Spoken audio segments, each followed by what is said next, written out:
মানুষকে বোকা ভাববেন না। এই দেশের মানুষ বোকা নয়। স্টার্লিং ছাড়া আমরা চলেছি এতদিন, ওয়াইফাই ছাড়াও চলেছি, যে ভালোই ছিল। এখন স্টার্লিং আছেন কার জন্য? আছেন ওই আরাকান আর্মির জন্য। করিডোর কার জন্য? এখান দিয়ে আরাকান আর্মির মাল মশলা যাবে। সেন্ট মার্টিন কার জন্য? বিদেশি কোন সেবাদারদের হাতে তুলে দেওয়ার জন্য। প্রিয় ভাইরা, এই তরুণ সমাজ, এই যুবক সমাজ যদি আমার কথা বুঝে থাকেন, একজন তরুণ বেঁচে থাকতে হলে বেঁচে রাখতো এই দেশের ভৌগোলিক অখণ্ডতা আমরা কখনো বিঘ্নিত হতে দেব না।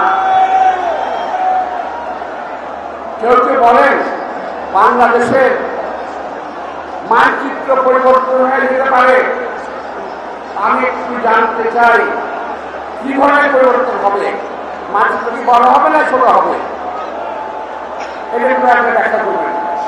ওদের কাজ কর্ম কথাবার্তায় মানুষের ভিতরে, দেশপ্রেমিক মানুষের ভিতরে আজকে ভীতির সঞ্চার হয়েছে। আমরা যখন ভোটের কথা বলি, কোন কোন সংস্কারের কথা বলেন, 9 মাসের সংস্কার করতে পারবেন না। আমরা যখন কাজের কথা বলি, তখন অপকর্মের কথা বলেন, আপনারা শেষ করতে পারেন না।